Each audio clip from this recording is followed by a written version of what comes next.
And now, broadcasting from deep behind enemy lines in the occupied territory of the Socialist Republic of California, your host, former California State Assemblyman and Governor candidate, Tim Donnelly.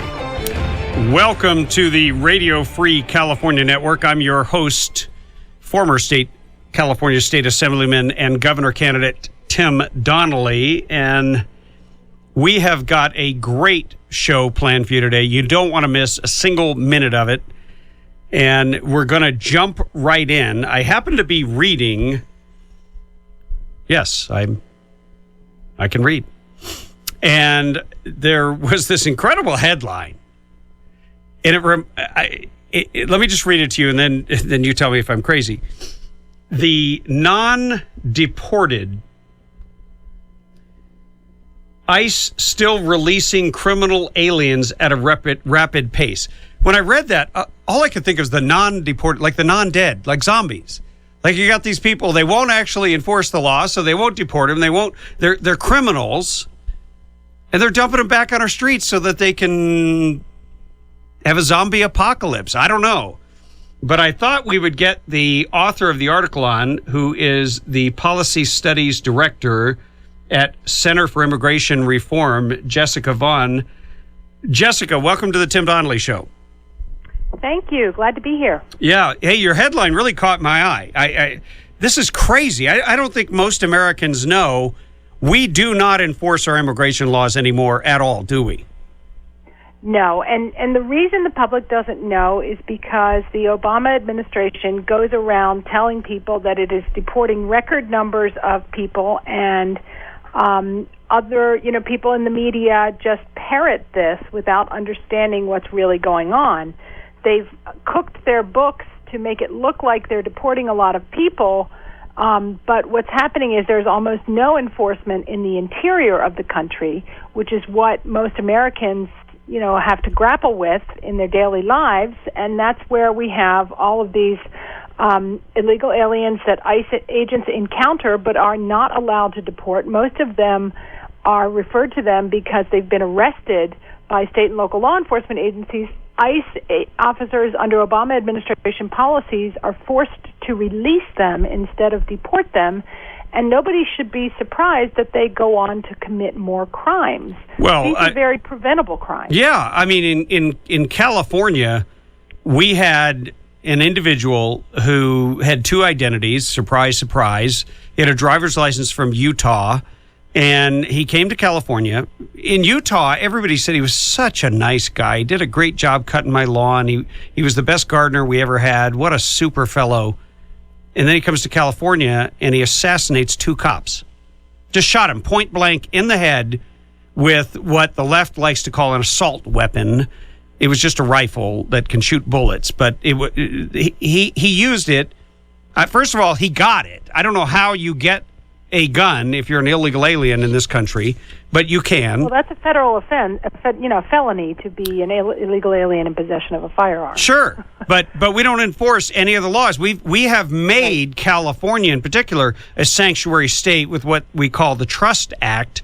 I call it the Antitrust Act. And the California Sanctuary State Act. But in the case of these, it was something like 30,000 illegals who were deportable were released onto our streets in 2014. That's right. It was more 30,500 in 2014, and already halfway through the current fiscal year, it's more than 10,000. And they just keep going on and committing crimes. There was a story out of Kentucky today about an illegal alien who had been busted 3 times for drunk driving and driving without a license. On his fourth DUI, they finally turned him over to ICE. ICE held him for 8 days and released him. So he's one of the 30-some thousand that got released that year. And then just the other day, he drove drunk again, surprise, and killed a man.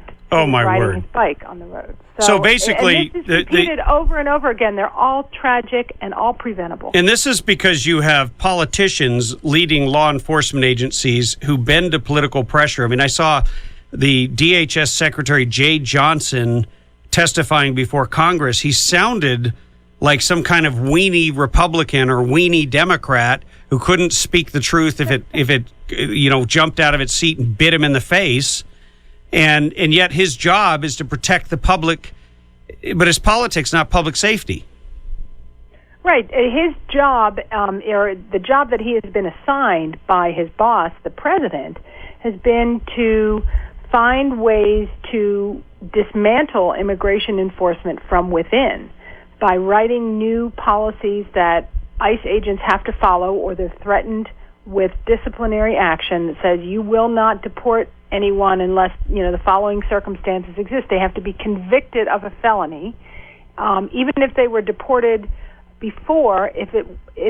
Unless it was a recent deportation, they're to ignore that prior deportation order, and they're to give the criminal aliens all the bites at the apple, all the opportunities to have hearings and seek the relief from immigration judges, instead of doing what the law allows, which is for them to be sent home promptly and without a second look. If we can't even deport convicted criminals, we certainly can't enforce any other aspects of immigration law that keep us safe and preserve job opportunities. Jessica, you are not very understanding, because I mean seriously, these convicted criminals are tomorrow's Democrats. These illegal aliens that come into this country are considered, already counted as Democrat votes, and of course the Republicans don't stand up against. They never mount any effective opposition, because the public generally doesn't realize that most Republicans are owned by some of the same forces, the same political forces that want a full-blown amnesty, so they can basically have an indentured servant class. Well, that's true, and it's certainly true of some of the California Republicans, although not all of them. But the numbers of Republicans in the House of Representatives who are not beholden to the mass immigration promoters is growing. Oh, that's good to hear. Right. That's part of the problem is, the leadership and other members of Congress who, are think that either they're afraid of offending people by calling for more moderate levels of immigration and for enforcing our laws, or they're they're bought and paid for by the employers who want cheap employees. And we've got guys out here who ran for Congress, and they couldn't get the establishment money behind them unless they swore to support amnesty. They actually signed a letter, signed a document. It's despicable out here in California, but I agree with you. The rest of the country is probably wondering, so the Republicans, are they really in control there in Washington? Because it doesn't seem like it. Obama's riding roughshod over him, anything and everything he wants. But Obama finally, he hasn't really run into a log jam in the Congress, but he ran into one in the courts. Yes, because 26 states said they just weren't going to sit there and take it for the president to announce that he was going to give work permits to nearly 5 million illegal aliens, and the states were going to have to pick up the tab. And led by Texas, Texas and 25 other states filed suit in federal court, and a judge bought their arguments and said, "Yeah, you're right. This is going to harm the states, and the president has abandoned immigration enforcement. And not only that, he didn't go through the proper procedure for changing laws and regulations, and so he put a stop to it, and now they have to follow it." But yeah, that's been the biggest setback for the administration and their agenda for mass immigration. And we're very fortunate that, and they've pulled out all the stops trying to convince the judge to, change his mind or get his colleagues to overturn him. But the other day, the appeals court upheld what the first judge said and said, yeah, the Obama administration doesn't stand very much chance of being able to win in court. So thank goodness, the clock is probably going to run out on this amnesty, and it will never happen. But unless congressional Republicans do it for him. Oh, my word. One small step for the people. It was nice to see that judge, one man, took a stand, defended the Constitution. More importantly than what I think of an issue is they swore an oath to defend the Constitution. Hey, we've got to take a break. Can we keep you over for one segment? Sure.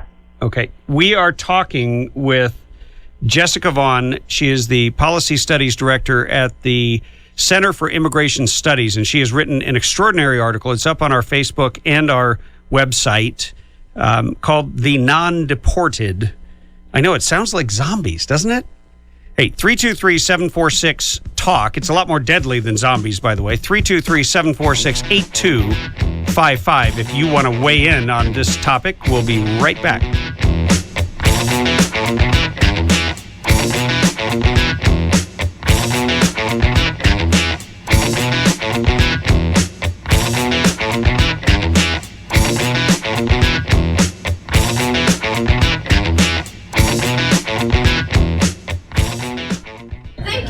That I'm gonna go meet with right?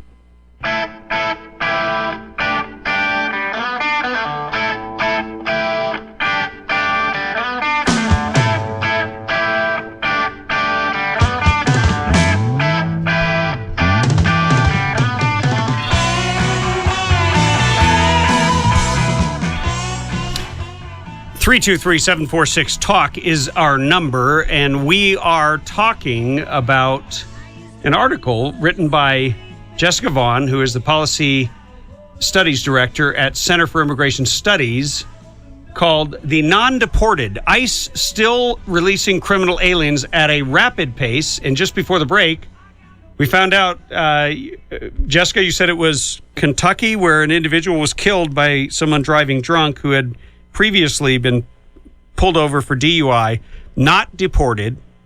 And you also mentioned in your article that a murderer and a rapist had been set free by the Obama administration in 2014. Can you elaborate?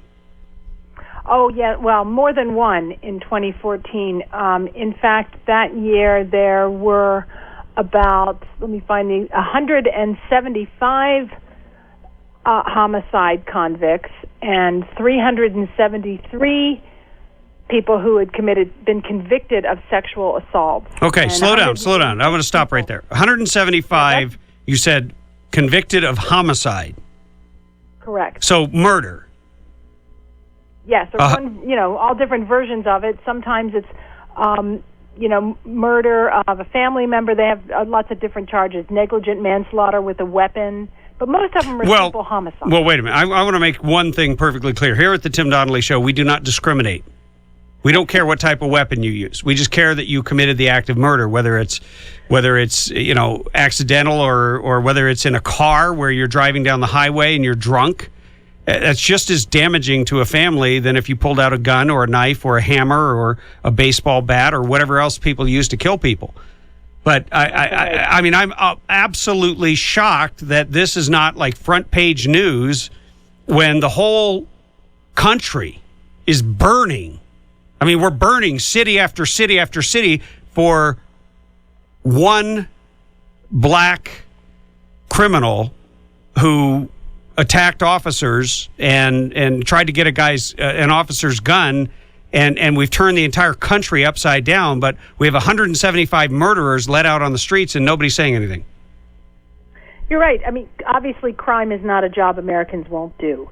There is no reason to let illegal aliens who've been convicted of homicide, of all things, to be released back into American communities instead of deported.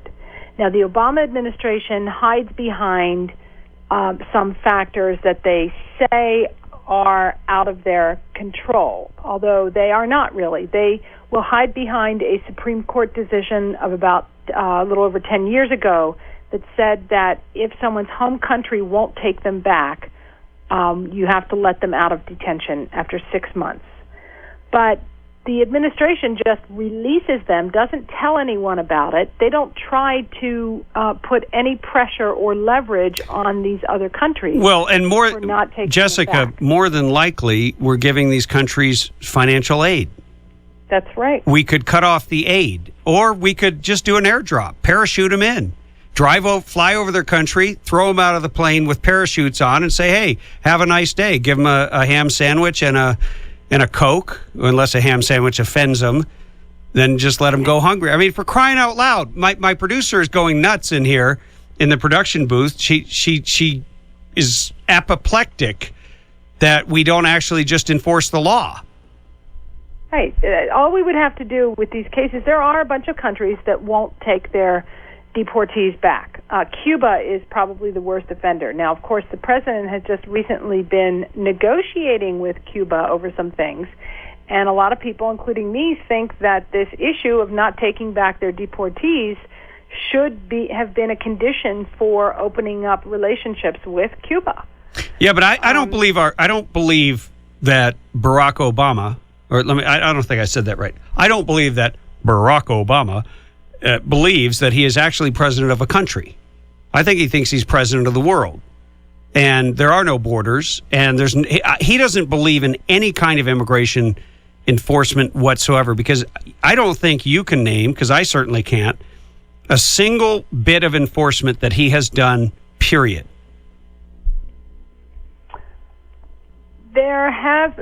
Once there is an act of violence or someone gets killed, usually then, ICE is allowed to make an effort to deport people. But if there's any resistance put up to it whatsoever, then they're told to stand down. And that's how we end up with hundreds of people who've been convicted of homicide still being here. So we're putting the American public at risk because of the heckler's veto, because of a few countries and who have infiltrated our country. They've infiltrated our journalists.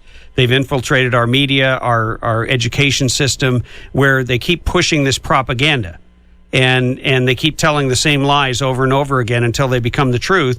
Countries like Mexico that do not even allow any kind of political engagement, or you're thrown in jail and deported out of the country. I mean, are driving our immigration policy. Right. All of the, right now the administration cares more about the illegal aliens here demanding to be part of our society than enforcing the laws that were passed through our democratic process that are designed to, protect our national interest and the job opportunities and other things for Americans. There's no question about that.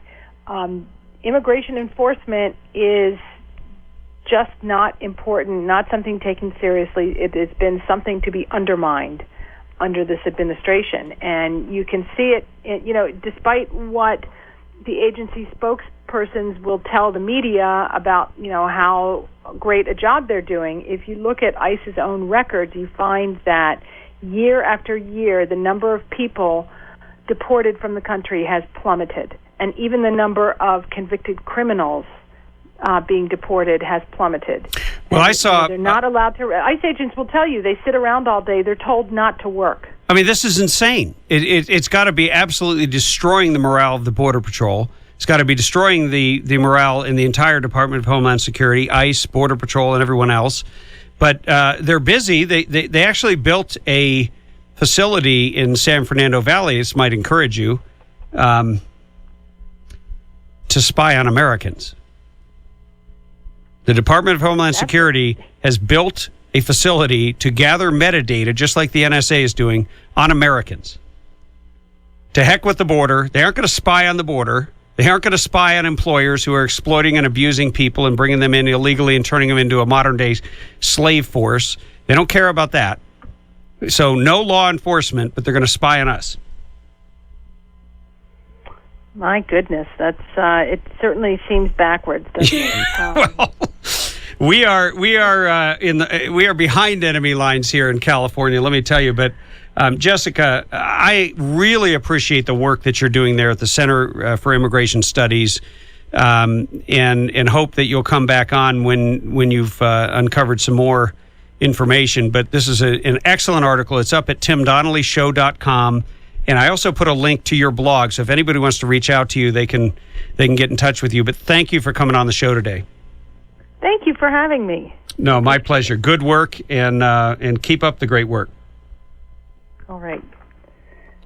Hey, we have an action-packed show ahead. We're going to have Jon Fleischman on right after this break, talking about a little case that made it to the Supreme Court that could send shockwaves through California congressional districts. The lines could be completely redrawn. You don't want to miss something that could affect you. 323-746-TALK, 323-746-8255 is our number. TimDonnellyShow.com is where we communicate with you. We got great information on our guests up there. Stay tuned.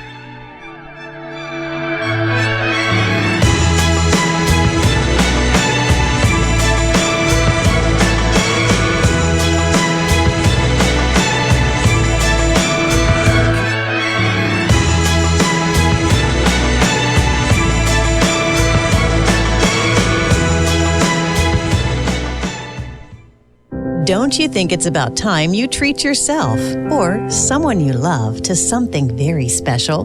Well, Ozell Jewelers, the finest jewelry store in the high desert, is known throughout the high desert for having the largest variety of fine-looking jewelry and gifts for every special occasion. Ozell custom designs and manufactures their own jewelry, so you'll be able to find exclusive, one-of-a-kind, stunning styles you won't find anywhere else in Southern California. If you're looking for fine jewelry at unbeatable prices, Ozell Jewelers is the place to go. Show appreciation to that special person in your life with something special to cherish forever. Ozell Jewelers, voted best jewelers in the high desert by the Daily Press regularly for years. Ozell Jewelers has been putting smiles on high desert faces for over 30 years. Ozell Jewelers in Rancho Cucamonga, Palm Desert, and Amargosa Road by Red Lobster in Victorville. Ozell Jewelers.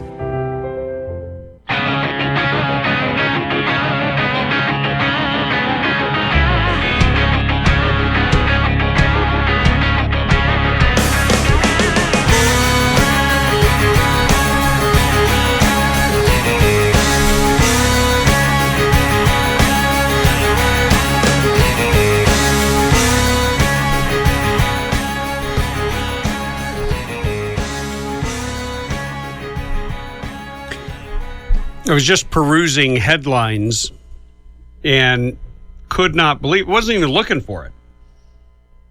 And there's a murderer and another individual illegally in the country, got out of custody, headed for the border. I mean, there's an epidemic. And what we were talking about earlier is tied into the story that we're about to cover. The Supreme Court has decided that it wants to hear a case, and it could have a huge impact on California, even though it's a Texas case, and it has to do with whether or not you count districts based on total population or total voters. And we're going to bring on Jon Fleischman, who is he's a longtime observer of California politics. He is a relentless blogger, has one of the most popular blogs in California politics. Jon, welcome to the Tim Donnelly Show. Hey, it's great to be here, Tim. You also forgot to mention a huge fan of Tim Donnelly, so thank you very much for being on the air and helping promote our constitutional principles to all of those that are listening. Well, thank you, and thank you for joining us. Your article was, you took what could be kind of a boring topic, it's kind of in the weeds a little bit, but you made it very clear, and I mean, this could have major shockwaves. And by the way, I didn't mention your blog, which is it's flashreport.org, correct? Right. So I have a website, flashreport.org. I also invite people to check out Breitbart California, where I'm the politics editor as well. So many people may know about Breitbart, but there's actually a button at the top of the page that says California. And right. They have a whole page just about California issues. As a matter of fact, I get my morning coffee with Breitbart California, because everything you need to know is between there and your blog, and we can follow what's going on. But Yeah, it is a fantastic source. But this, so this particular issue, it'll be interesting to see what happens. I heard you kind of explaining it to your listeners, but the nickel tours, you had two state senators from Texas who basically sued and said, hey, we don't think that we should have our districts made up of all the people who happen to live in it. We think it should be made up of the citizens who live in it, because the districts were being apportioned, including the total population, including those people in the country in violation of California immigration law. And so they actually sued and got turned down.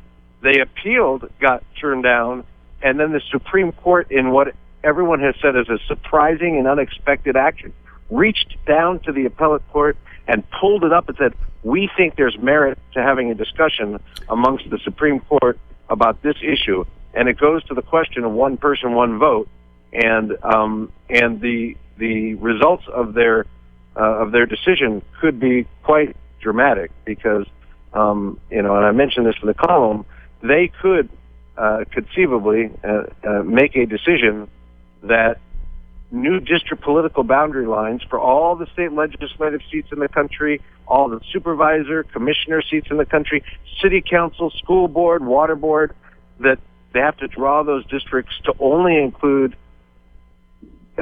probably people that are eligible to vote, or at a minimum, people that are eligible to be in the country legally. And what that would mean, as a practical matter, is a reduction of the number of districts in areas with high, especially Latino immigrant population communities, who are largely illegal aliens, although I think we're supposed to call them undocumented or something like that. We don't do politically correct here. But by the way, I actually saw a sign in Texas. I keep hearing how great Texas is, but I saw a sign at the Falfurrias border checkpoint, and it said that they had apprehended like 327,000 pounds of drugs and some 24,000 undocumented aliens. And I thought, why are you guys getting political? They're not undocumented aliens. They're illegal aliens. That's the actual legal terminology within the law. Sure. And that's absolutely. Your mission statement, is to apprehend and enforce the law when you encounter persons who are of that category, illegal alien. You can be a resident alien as well. Exactly. But it's ludicrous. But this has not been dealt with since... Go ahead. I'm sorry, go ahead. I was just saying the practical effect of a ruling like this is that it will shrink legislative and districts that have this, that are currently have a lot of this illegal alien population in their district, and it will then move more representation out to suburbs and out to more rural districts. And if you put a kind of a Republican-Democrat hat on it, this kind of a ruling would be a tremendous opportunity for Republicans. Well, it would certainly hurt the cause of individuals like my former seatmate when I was in the Assembly, One Bill Gil Cedillo, who was elected by 8,000 people. So 8,000 voters, and he represents 500,000 people. Well, I don't know how many were actually registered or eligible to vote in his district, but if you couldn't count them... And he told me that he had illegal aliens walking door to door for him, manning his phone banks, basically electing him. Yeah, this would make it more difficult, because once you exclude all of these illegal aliens from being part of a district, it means that you will have to have a significant number of registered voters, or at least legal citizens, in your district. So the districts will become a lot bigger in size, and the number of people voting in the elections in those districts will significantly increase. So it's actually kind of a pro-democracy ruling if it comes down that way. Now, nobody knows what the court's going to do. It will be next year's court calendar, not this year. But, I mean, it certainly says something that they reached down and pulled this up into the court. It means that they're very interested in looking at this issue. And this has been a very aggressive Supreme Court. They're looking at possibly... there's a whole other issue having to do with possibly throwing out the current congressional district lines, and it's an interesting time for all of this. Well, it is. And John, you can see clearly where there would be. I mean, if I was a lawyer, and I'm not, and I don't play one on TV, but if I was a lawyer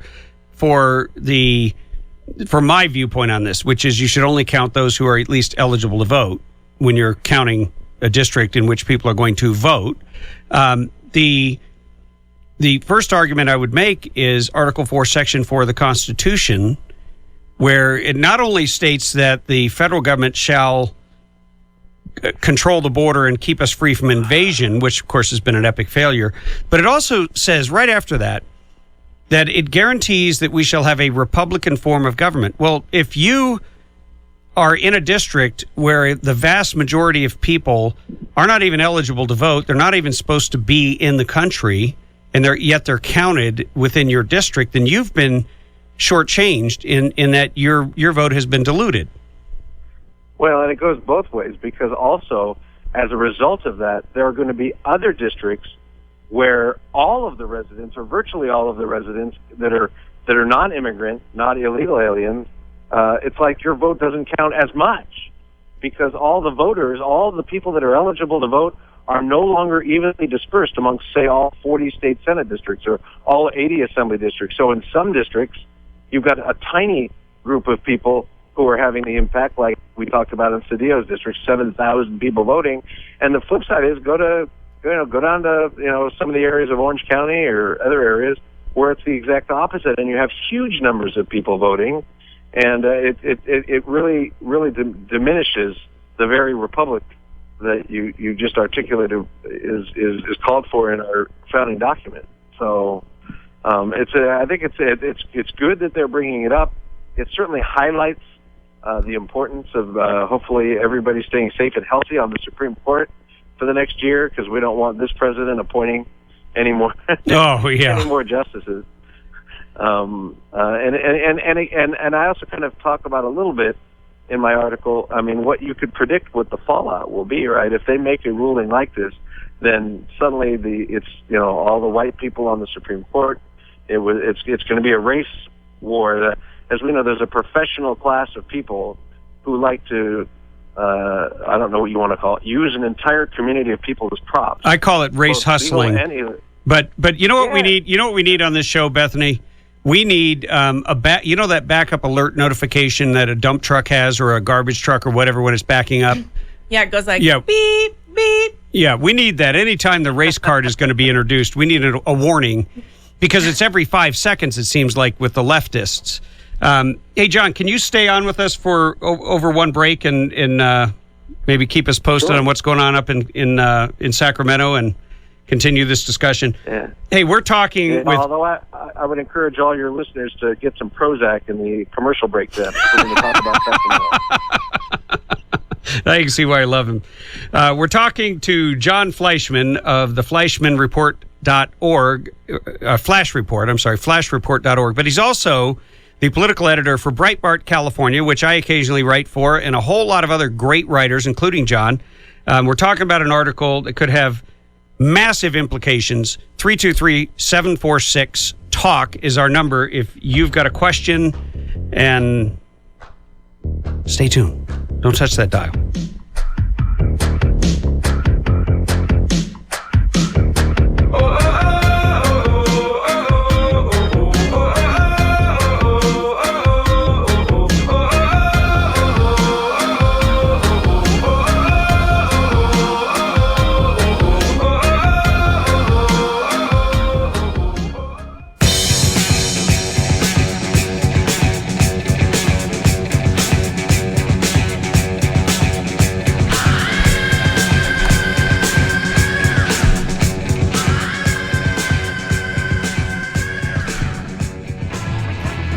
Hey, if you're just tuning into the Tim Donnelly Show, shame on you. We started 50 minutes ago. 323-746-TALK is our number. We're talking to Jon Fleischman of FlashReport.org and Breitbart California political editor.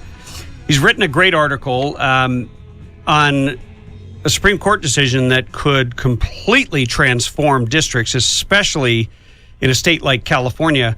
But, John, I just wanted to shift gears just for a minute and say, what in the heck is going on in Sacramento? I mean, we got Jerry Brown gone wild. We call it we have a segment on the show called Leftist Gone Wild, but Jerry Brown is always heavily featured. I mean, the dude, he wants to tax us into compliance. He wants to fine us into compliance if we take a shower that's 2 minutes too long, $500 fines, $10,000 fines. Now he wants to bankrupt California by getting in bed and bailing out Oregon's Obamacare. Is that true?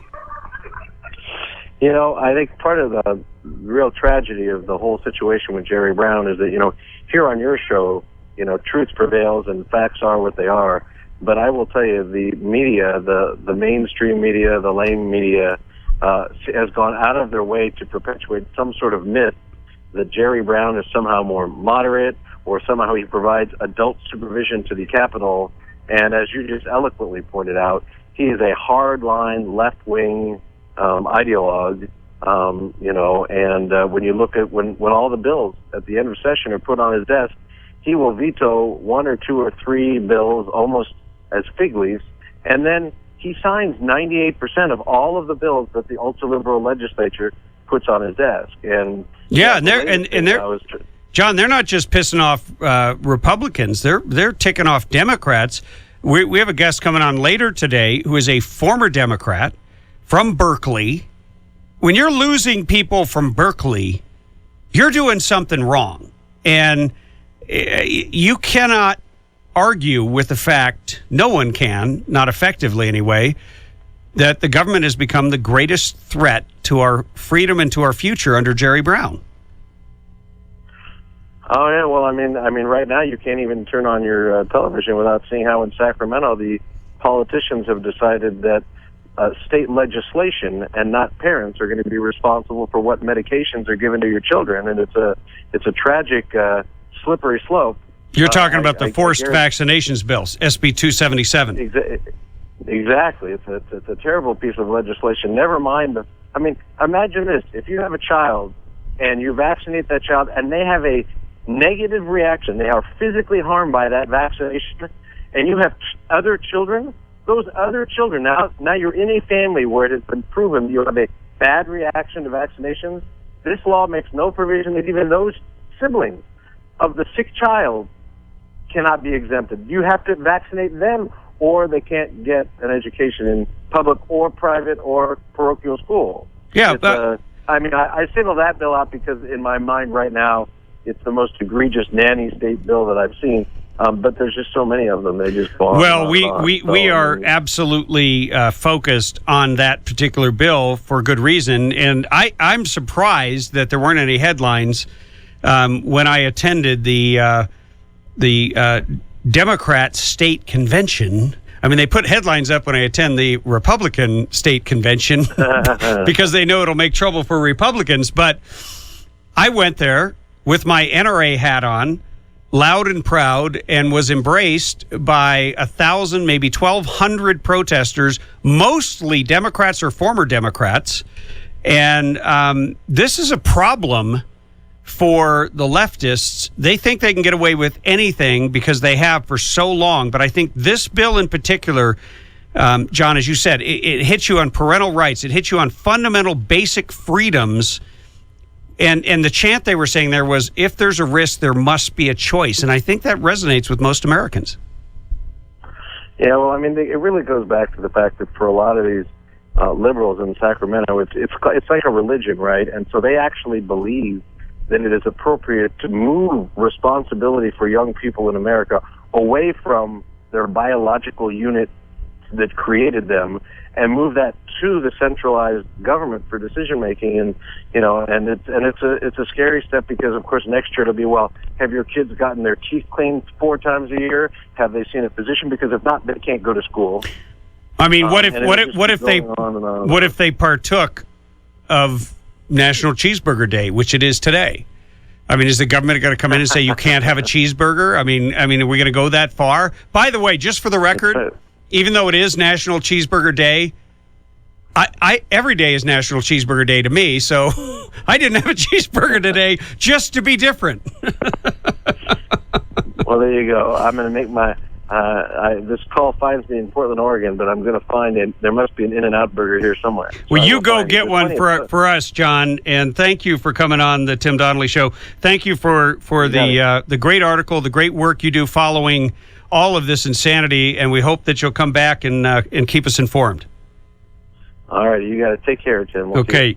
Godspeed. Hey, that was Jon Fleischman of FlashReport.org and Breitbart, California political editor, who is always on the cutting edge of what is going on in that insane city that rules over the state of California. Why do we have a city, a capital, that rules over us rather than rules at our consent? I'm you know what? I'm in rare form today. I'm getting all worked up.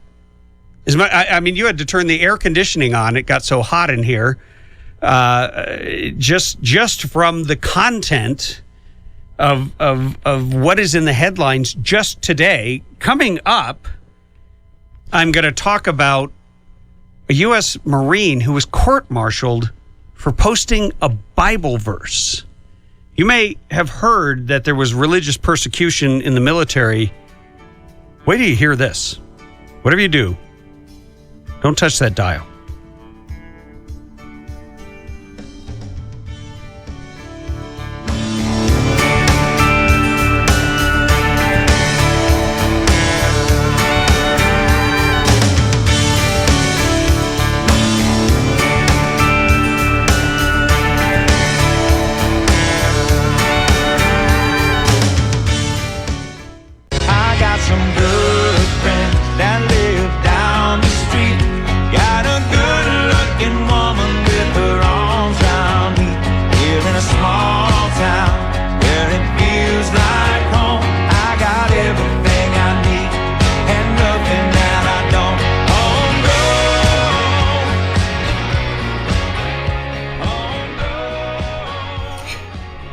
This from the You Can't Make It Up file, or WTH, or whatever else you're thinking.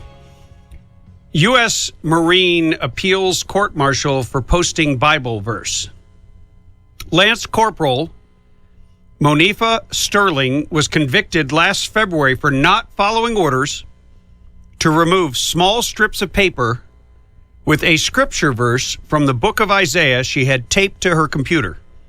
The courts found that other Marines who might pass by her desk could be exposed to biblical quotations. An odd choice of words that makes the Bible text sound like radioactive waste or nerve gas, or I was going to say, or STDs. I don't know. Got me all worked up. I just banged the microphone. I mean, this is ridiculous. A Liberty Institute attorney, Hiram Sasser, pointed out the obvious. Our Marines are trained to deal with some of the most hostile people on the planet. I don't think they're afraid of tiny words on a tiny piece of paper. The subversive text in question read, "No weapon formed against me shall prosper," which to an unbiased observer seems strikingly appropriate for men and women who have pledged their lives in defense of this country. Upon hearing of the court-martial, Christian evangelist Franklin Graham expressed his disgust on Twitter. As a result of the court-martial, Sterling was demoted in rank from Lance Corporal to private and received a dishonorable discharge from the armed services. If the government can order a Marine not to display a Bible verse, they can order her not to get a religious tattoo or to go to church on Sunday, said Liberty Institute attorney Michael Berry. Restricting a Marine's free exercise of religion is blatantly unconstitutional. You have got to be kidding me. We have come so far in a country where the original founders and settlers of this country were fleeing religious persecution from the government. And now we are instituting and institutionalizing religious persecution by the government.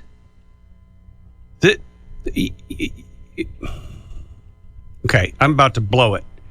I'm about to blow my stack because the only antidote to this political correct BS is when enough good people stand up and they're pissed off and they stand around a person who is being persecuted and they push back against the persecutor. Here we have the freaking mayor in Houston who told a pastor that he could not preach and wanted to censor his sermon. And you know what stopped that? It wasn't the government, it wasn't tanks, it wasn't troops. It was 50 pastors who took to the streets. And they took to the streets with the conviction and the knowledge that our rights originate from God, from the Creator. That is written right into our founding documents. And this is absolute religious tyranny, and it cannot stand. I was going to be all cool, calm, and collected today. Yeah, stop laughing in there. I mean, what do you think? You were in the military. I think it's absurd. I can't believe they actually demoted her and kicked her out of the service. Who in the world? What kind of leadership demotes somebody for standing up for their beliefs and wishing well? That's weak leadership, but that's exactly why I got out of the Navy when I did. That's pathetic. That's not even leadership. That's an excuse. It's like what we have in the White House. Oh, speaking of which, let's roll that tape from the newest GOPer. I can't even call him a Republican because I don't even know if there is a Republican Party anymore, but there's a lot of Republican candidates. George Pataki, and I just want you to get a taste of the latest entrant into the presidential 2016 race. May I also add that I have sped this up so that our listeners do not fall asleep. Oh, no. Here we go.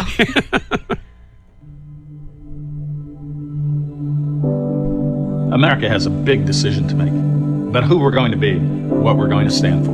The system is broken. The question is no longer about what our government should do, but what we should do about our government, about our divided union, about our uncertain future.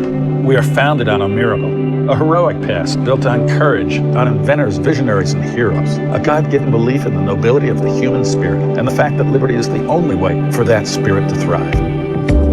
Washington has grown too big, too powerful, too expensive, and too intrusive.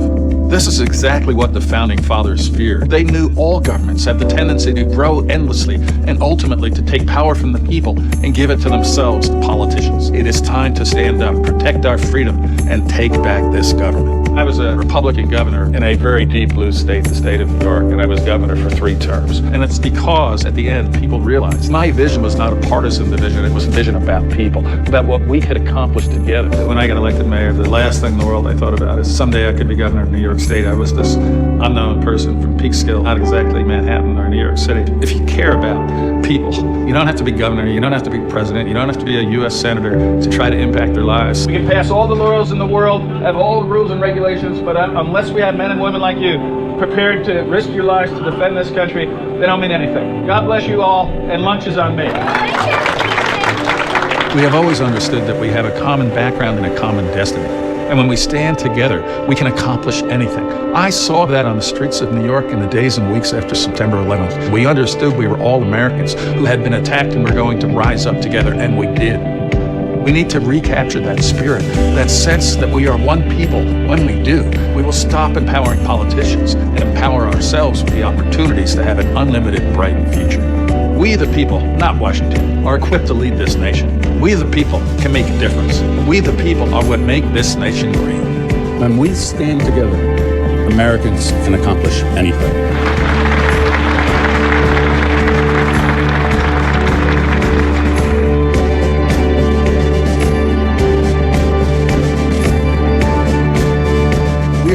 This together, and let us all understand that what unites us is so much more important than what might seem superficially to divide us.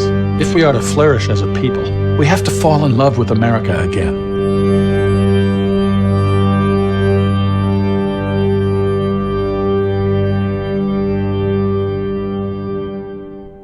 It's official. Mr. Rogers is running for president.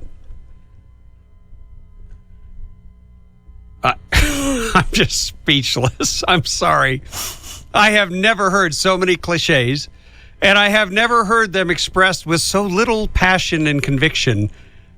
He must have a really good teleprompter, is about all I'm going to say about his entire race. But well, and the part when he said, lunch is on me, and thank you for, the ones that would serve, they were all senior citizens.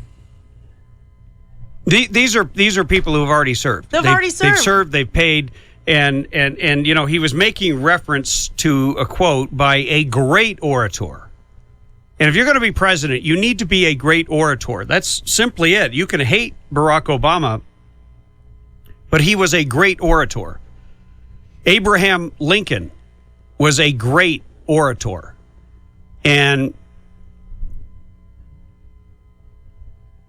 Ronald Reagan was one of the greatest because he not only knew what to say, but he knew how to say it. He knew how to communicate, and he could touch something deep inside you and put into words beliefs that you didn't even know you had. And those are the kind of people who should be running for president. And we will be playing you a clip from someone who is an outlier in this whole race, but one of the most interesting candidates, and certainly one of the most presidential sounding candidates.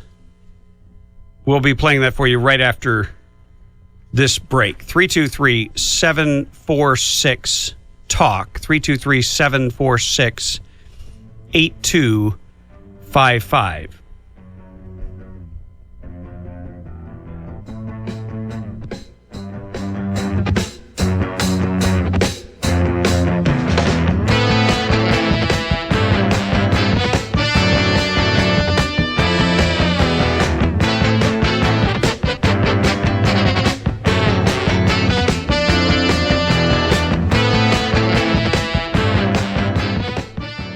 Hey, if you find yourself in my hometown of Twin Peaks, don't leave without stopping by the grill at the Antlers Inn. It's right in the heart of Twin Peaks. They serve dinner every night. They're right there at Highway 189 and Bear Springs Road. They have the best steaks, the best sushi.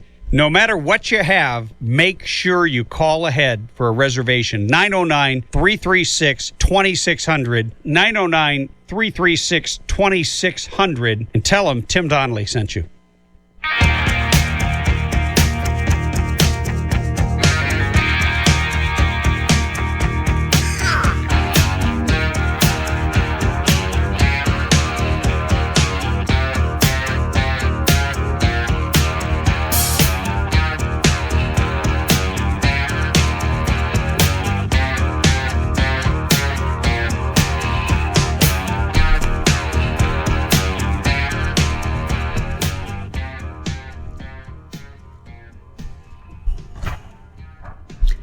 So you heard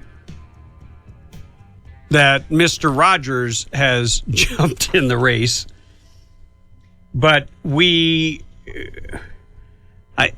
have to laugh a little bit. I'm just gonna before we play this clip, I'm gonna read you something a little bit. Another headline.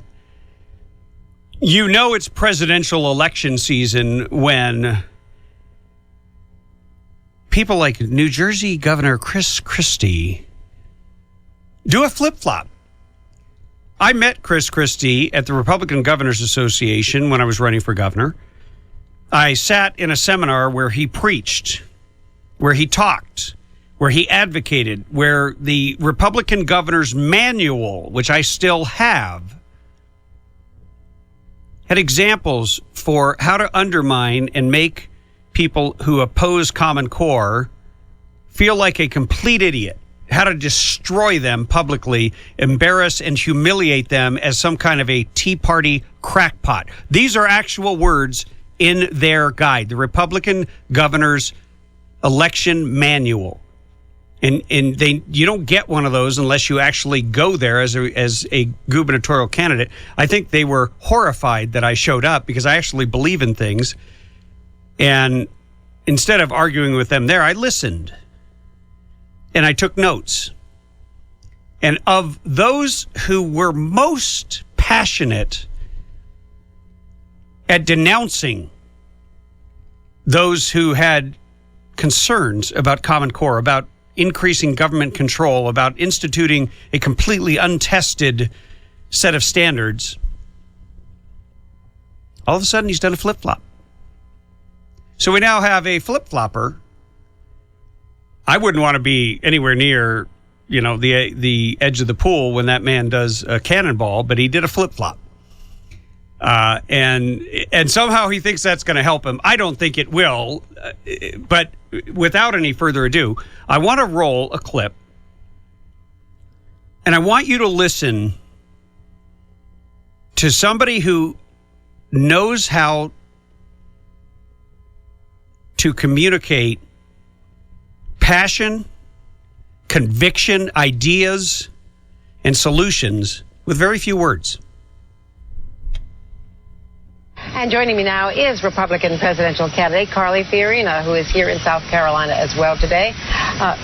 Ms. Fiorina, thank you very much for being with us. It's great to be with you, Andrea. You were really the breakout star, according to all reports from Iowa last weekend, the biggest crowds, especially when you went after Hillary Clinton. Is that because you're the only woman in the Republican field that you feel enabled to go after, or what is the strategy here? It's interesting. I come from a world where titles are just titles and talk is just talk. It's only in politics where titles and words mean a lot. In the rest of the world, it's actually about what have you done? Speak louder than words. People want to know, are your words and your actions consistent, and are they consistent over time? And so I think when 82% of the American people now believe that there is a professional political class more interested in preserving its own power and privilege than it is in serving the American people, people expect basic questions to be asked of anyone running for president. What have you done? Are you trustworthy? Are you transparent? Will you answer questions? She's had a lifetime, though, in public service. Yes, she has. Going back to before she was First Lady in Arkansas. She can argue that she's got a record on women's issues, from the Beijing Women's Conference to all of her work with the Children's Defense Fund, going up through the Senate, senator from New York. That's a record, Secretary of State. Well, how do you compare yourself to her? First I would say that, yes, she did. She said many wonderful things at the Beijing Women's Conference, and she has, without a doubt, been a role model and a woman to be greatly admired by many women around the world. It's also true that as Secretary of State, she took women's rights and human rights off the table for discussion with China. It's also true as Secretary of State that she called Bashar al-Assad a positive reformer. It's also true that in 2011, when she was Secretary of State, she said that Iraq was a free, stable, sovereign nation, and now we have a nation falling apart, Iranian influence growing, ISIS growing. It's true that she said that she could reset our relationship with Russia, and Vladimir Putin is on the march. So I think all of those things I just named go fundamentally to what is her track record.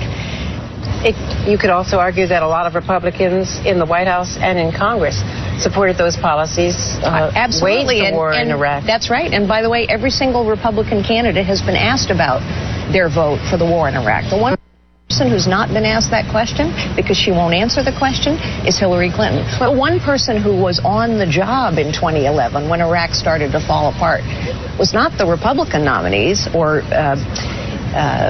candidates for president. It's Hillary Clinton. She hasn't been asked yet. What would she do now in Iraq? Well, she actually was asked, and she did say last week in New Hampshire that it was a mistake, her vote in Iraq. She wrote that in her book.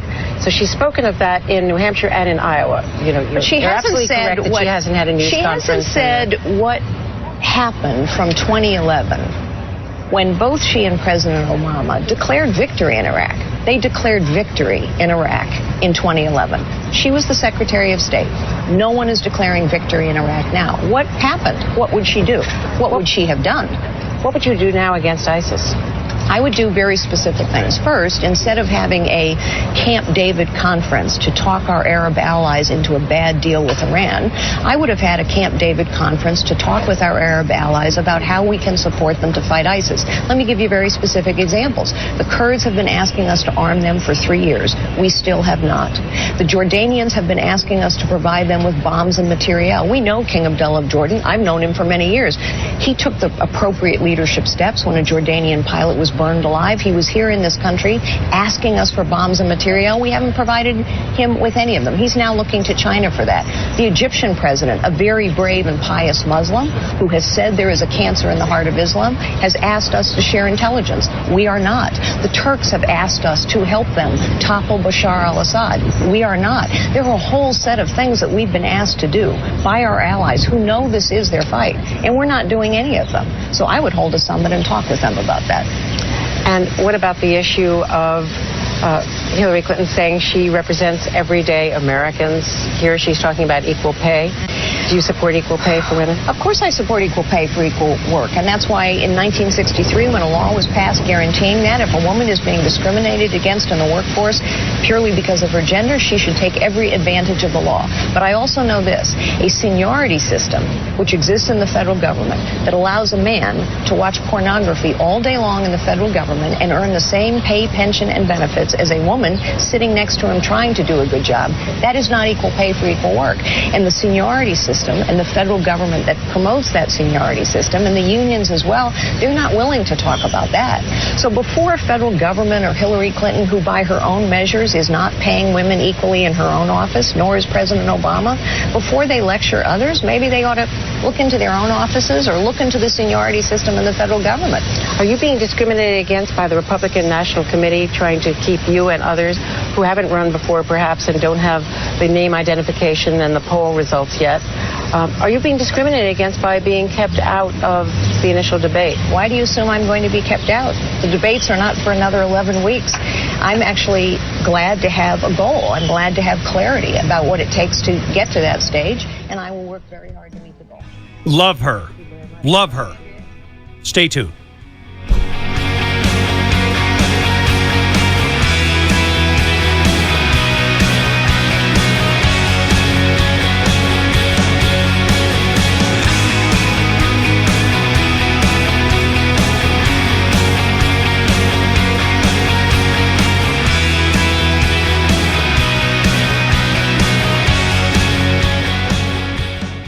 Hey, if you like shooting as much as I do, you've probably been to a lot of ranges. Unless you visited Burro Canyon Shooting Park, you've never seen anything like it. On the way there, you'll find yourself taking pictures as you traverse the majestic Azusa Canyon and wind your way up into the Angeles National Forest.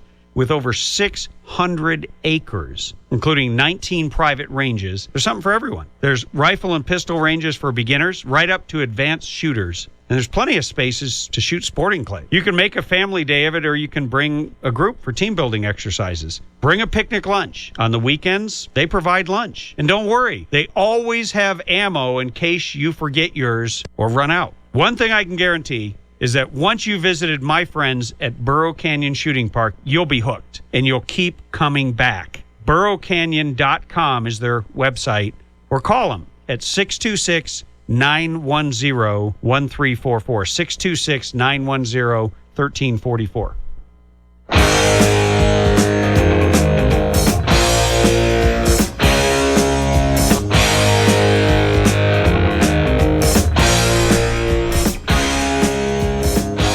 Hey, if you're just tuning in, we played an extraordinary clip from Carly Fiorina, former CEO of Hewlett-Packard.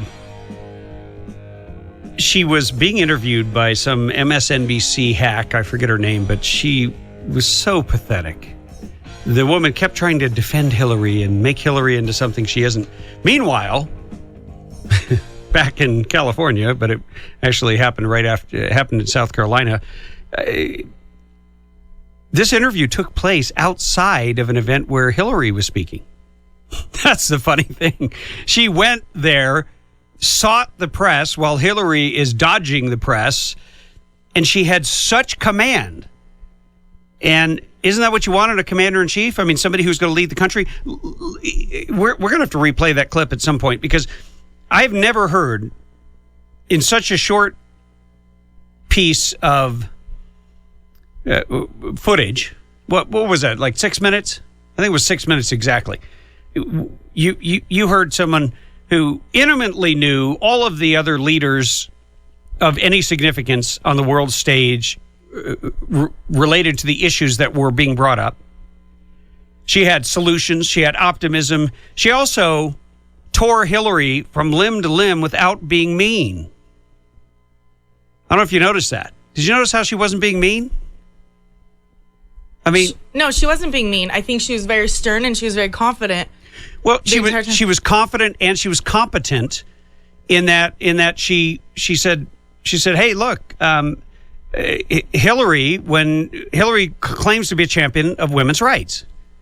But when she's sitting down with the Chinese, she takes women's rights and women's issues off the table. Okay. So when you're in a tough crowd and you don't want to be criticized and you don't want to have an uncomfortable conversation, you just abandon everything you say you believe in? That's basically what Carly just said. And the Middle East is now a massive disaster. It's arguably a huge mess. And then she brought up Russia. Because Hillary Clinton was the Secretary of State. She's supposed to be in command. She's supposed to be in control. She's supposed to be putting her stamp on our foreign policy. That's a cabinet level position. That's a constitutional office. And instead, she just took a pass on all the hard stuff. And then when she was quite queried on Benghazi, she said, it doesn't even matter. What difference does it make? Well, what difference does it make? You give me a choice between Hillary and Carly. Hands down, I guarantee you the vast majority of Americans, if they heard that clip, if the news media would actually cover Carly the way they cover Hillary, she'd be the next president of the United States.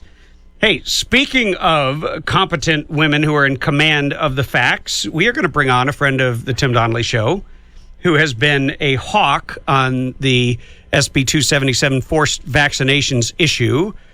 Welcome back to the show, Heather Hawks. Thank you. And forgive the pun. Yeah, I know, right? Hey, you know what? We just figure, why not have fun while we are defending freedom and taking back our fundamental rights from a government run amok? Hey, if I lose my sense of humor, I'm going to lose everything at this point, Tim, so I appreciate it. Exactly. So there's been some movement with SB 277. It has now crossed over to the Assembly, and I believe it's only going to be heard by one committee. Is that correct? Yeah, so what we expected was that it was going to go to rules, and they were really kind of vague with when it was going to go to rules, and we were doing the petitioning with fax and email and calls and saying, get it triple referred, it affects education, it needs to be heard by judiciary, also appropriations if you can, kind of stuff. And this morning we saw that it was reviewed by the Rules Committee, and it's only going to the House Committee in the Assembly. Yeah, okay. So this is fun because I actually get to share my own experience. I was on the Rules Committee, and I don't know why they let me on there, but you get an insight into how the whole building works. And let me tell you, the Rules Committee didn't review the piece of legislation. Rules Committee meetings last somewhere between 30 seconds and 2 minutes. That's it. Literally. And we push a button and vote yes or no on a massive number of bills to refer them to committees.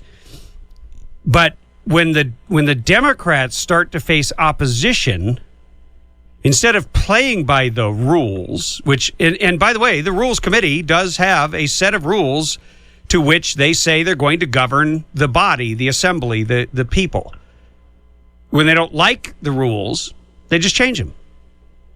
Or ignore them, or void them, or run roughshod over them.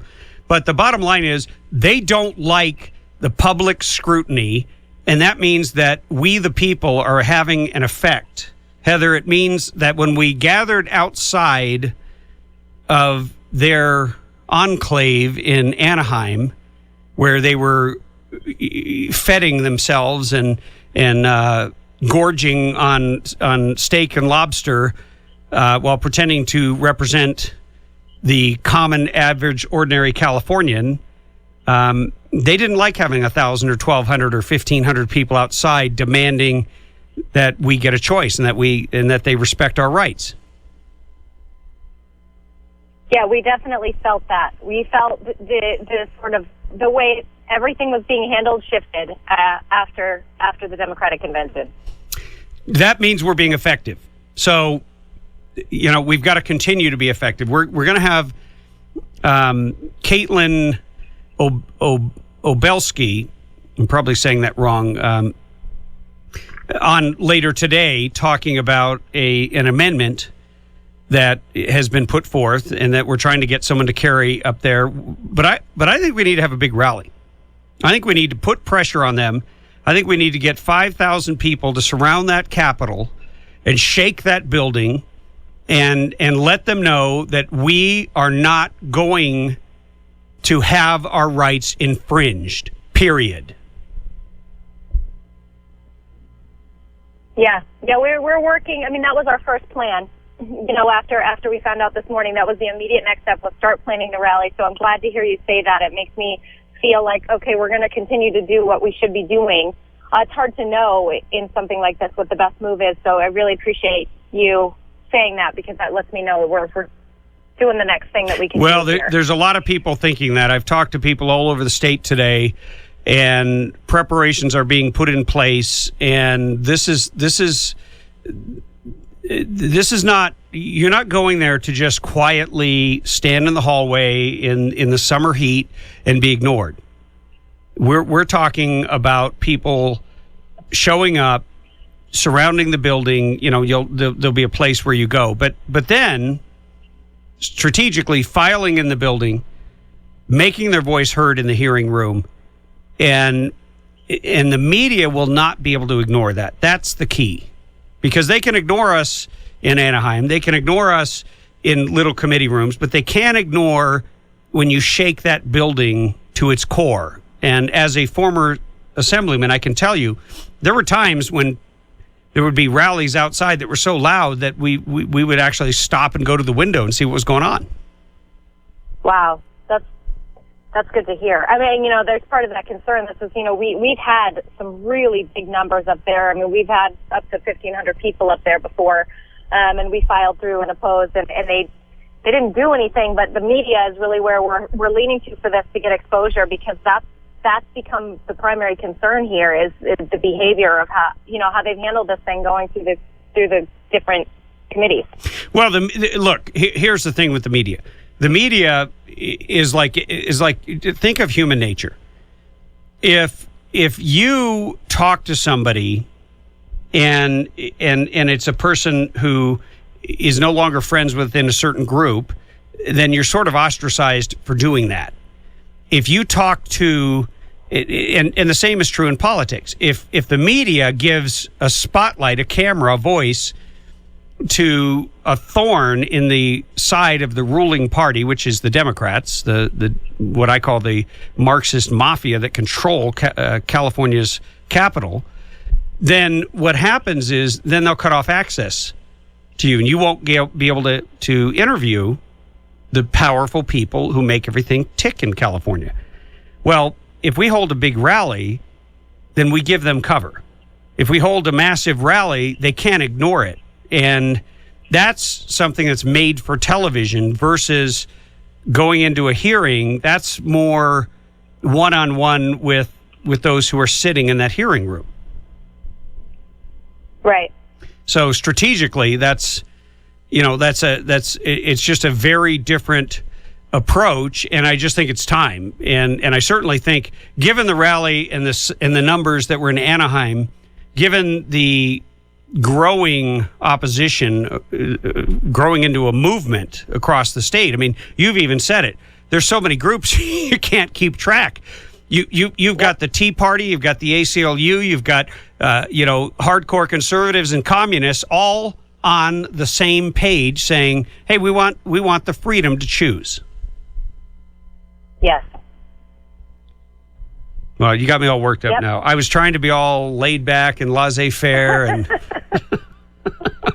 I feel like I'm being quiet now because I've been so worked up all day that it's hard. It's like I have to be calm when I'm speaking, but in my mind, this is very, very difficult for someone new to politics to learn the process of getting comfortable with, if you can ever get comfortable with how this stuff just works sometimes, and it just doesn't seem like the way it's supposed to work, but I can't change it, So it doesn't. You're right. I'm not new to politics anymore, but I felt that way then, and now I understand the process, and I look for the choke points and the leverage points because I'm used to being in the minority.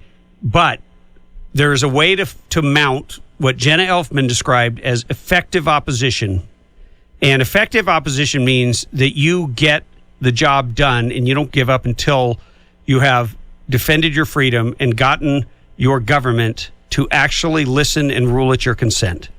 And that's what we're going to do. Heather, thank you for your leadership and for your absolute commitment to this cause. And thanks for coming on today. Yeah, thanks for talking to me, and thanks for everything. Can really appreciate your help. Hey, you carry on. Godspeed. And to all of you listening, 323-746-TALK is how you get involved. We're going to keep you up to date. We're going to organize this state, and this is one of the issues we're going to organize on. 323-746-8255.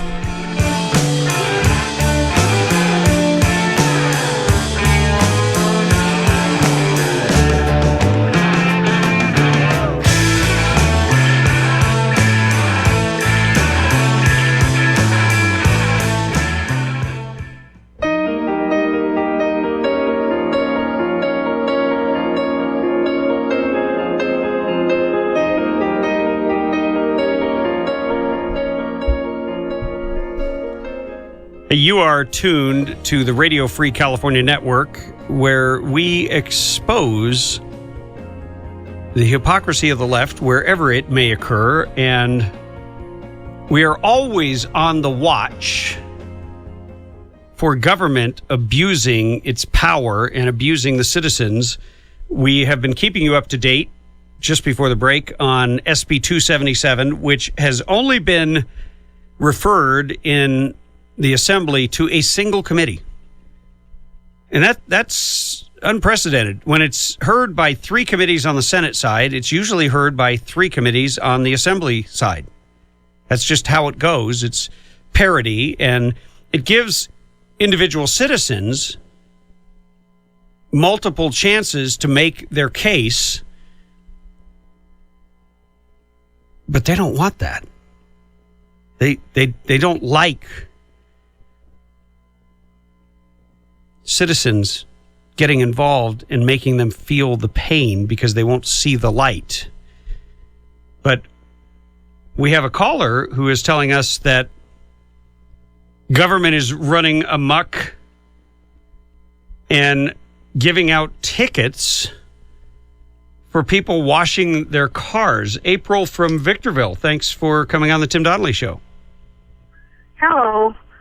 I just was getting some rock because I'm trying to avoid any kind of confrontation with the city for water, and we were talking about the warnings and taking showers too long. And the guy that owns the rock place was telling me that they've already started giving tickets to people if they drive by and see you washing your car, water in your yard, and some of it goes into cement or whatever.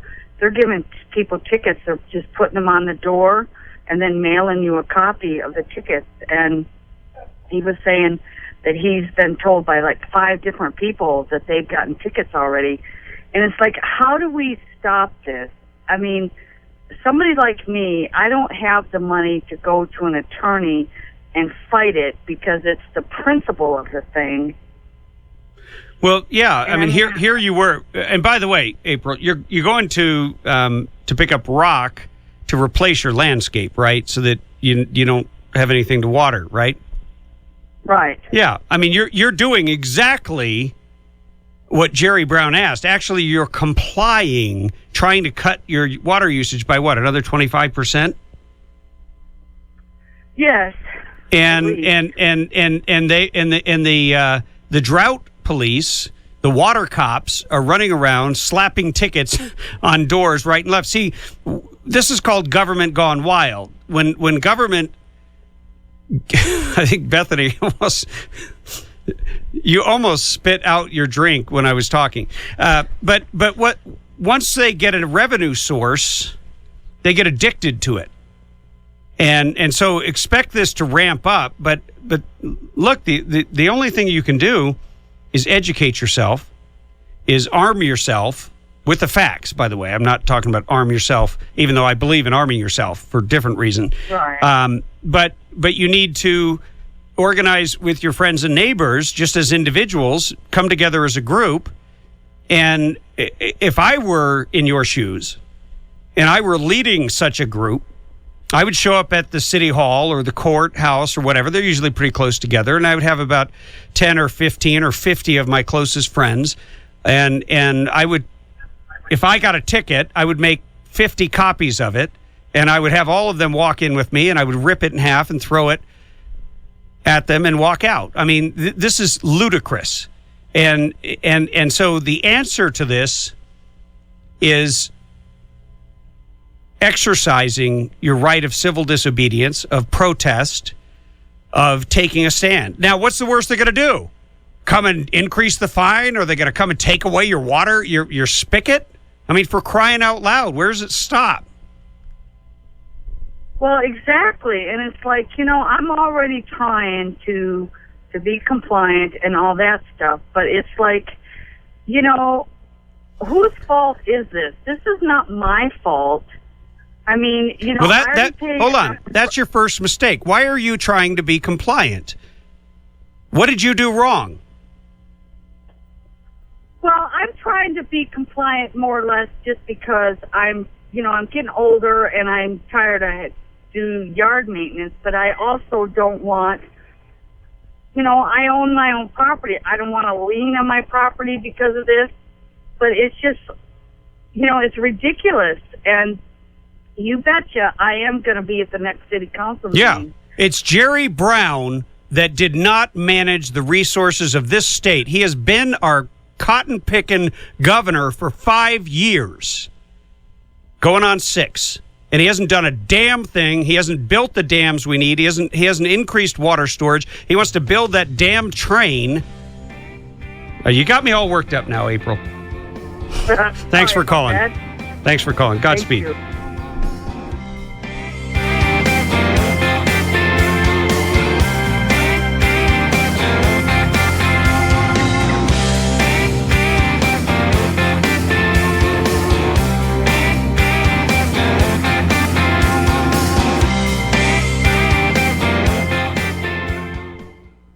Don't you think it's about time you treat yourself or someone you love to something very special? Well, Ozell Jewelers, the finest jewelry store in the high desert, is known throughout the high desert for having the largest variety of fine-looking jewelry and gifts for every special occasion. Ozell custom designs and manufactures their own jewelry, so you'll be able to find exclusive, one-of-a-kind, stunning styles you won't find anywhere else in Southern California. If you're looking for fine jewelry at unbeatable prices, Ozell Jewelers is the place to go. Show appreciation to that special person in your life with something special to cherish forever. Ozell Jewelers, voted best jewelers in the high desert by the Daily Press regularly for years. Ozell Jewelers has been putting smiles on high desert faces for over 30 years. Ozell Jewelers in Rancho Cucamonga, Palm Desert, and Amargosa Road by Red Lobster in Victorville. Ozell Jewelers.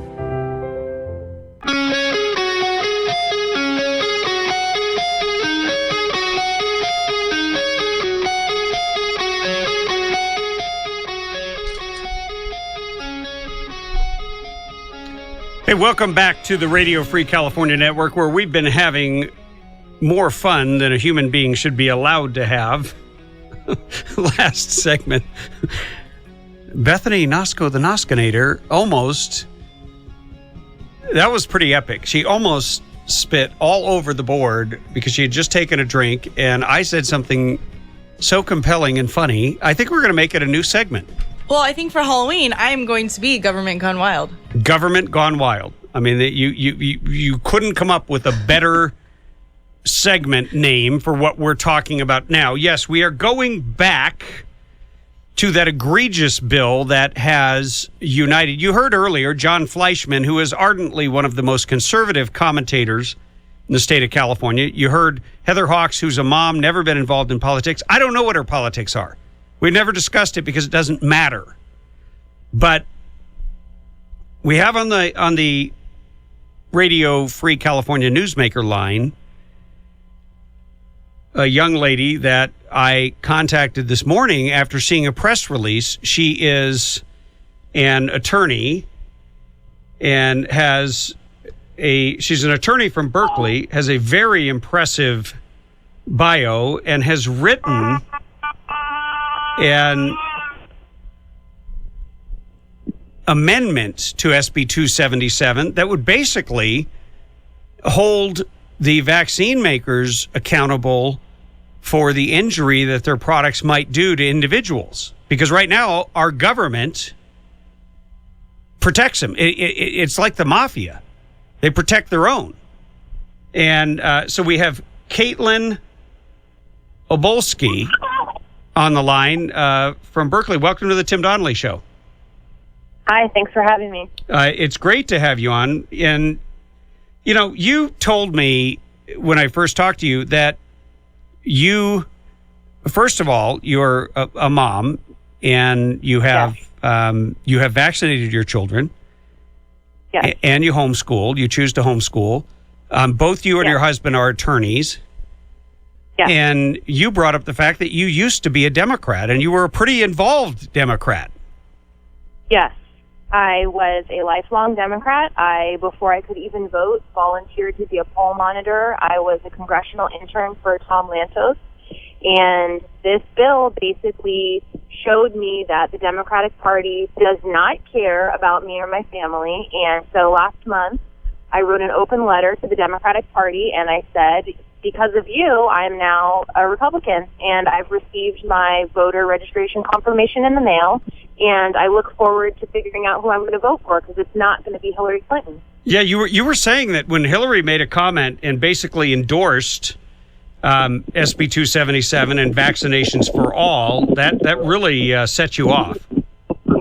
Yeah, apparently she made this comment earlier, but it's been making the rounds on Twitter. It is something to the effect of, the world is round, vaccines work, grandmother knows best.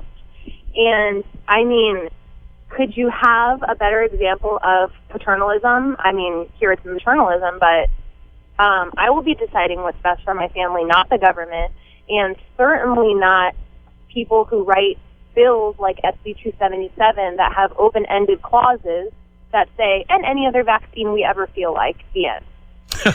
Yeah, and you've got no recourse. You know, I can't believe that the party of pro-choice has become the party of no choice. And, exactly. You know, let me just say this and then we'll move on. But I was one of the ringleaders in the legislature against AB 2109. And we held a rally where we literally had hardcore conservatives and communists. We had ACLU, Tea Party. We had every walk of life, every ethnic background, every economic background, and every political persuasion. But they were united on one thing, which was that this was about freedom. For some, it was about religious freedom. Right. For some, it was about personal freedom. And for some, it was about the freedom of parents to decide what is best for their child. And earlier today, you probably weren't listening to the show up there in Berkeley because I think you might have your hands full. We got a great picture of you with your daughter, son? That's my son. He's 15 months. He's my youngest. Yeah. That's a great picture. But we had Jon Fleischman on, who is a very conservative commentator, and he made the point, which many people made at the rally outside of the Democrat convention, the Democrat state convention there in Anaheim, which was, look, what if we went along, we vaccinated one of our children, and we had severe reactions? There's no recourse. There's nothing we can do. So what are we going? We're not going to vaccinate our second child. And we want that freedom to be able to do that. Where there's a risk, there has to be a choice. That's what was being chanted at that rally. And you are trying to provide some kind of like a hammer to make them understand what this is really about. Explain your because it's beautifully crafted, this amendment that you drew up. Can I quote you from Roe before we move on from that? Please do. Okay, so this is straight from Roe v. Wade, as everybody knows that case, but it's not only about one particular medical choice, it's about every medical choice. And it says, freedom of personal choice in matters of marriage and family life is one of the liberties protected by the Due Process Clause of the 14th Amendment. This is Roe v. Wade. So, going from there, the amendment I drafted came from, this deep study of the issues that are involved, and also, like you mentioned, my husband's an attorney, and he's a consumer plaintiff's attorney, so he literally sues manufacturers. He focuses on lemon law, so he does car manufacturers. And we were talking about the National Childhood Vaccine Injury Act and the related court system that they've created. And right in the middle of the bill, it says, no discovery shall be allowed. Now, for non-lawyers, what discovery is basically when lawyers ask the other side for a document or some sort of information, and that's how you really prove what happens. And the fact that there's no discovery allowed in this process, and also there's no judge, you also don't have a jury, and the Supreme Court ruled in 2011 that all design defect claims are completely preempted by decisions made in the vaccine court. Right. So basically what you're saying is this doesn't go to regular court. Most people don't even know that. If your child is injured, if your child is injured by vaccination, there's nobody for you to sue. Right. If your child is injured or dies, all claims for more than $1,000 must go through this system, and they have a set amount that they will pay you, which for injury-related death is $250,000. That's how much your child is worth to Congress if they die from a vaccine injury. They may get other compensation, but that's literally the maximum for that particular issue that comes up. So I was thinking about these issues, and my husband said there's no way they could do that. So I thought, how can I bring awareness to the fact that this is so unfair? Because if your child's not vaccine injured, you probably, may not know this. Because why would you? Why would you think about suing a vaccine manufacturer? All we hear about is how safe and wonderful they are. So I was looking and trying to figure out how to draft this amendment. And what I discovered is that there's existing law in the California Civil Code, which has almost the exact same language that I used, except it refers to tobacco makers. So under California law, if you read this Consumer Protection Amendment, it states, there will be no statutory bar under California law for vaccine manufacturers.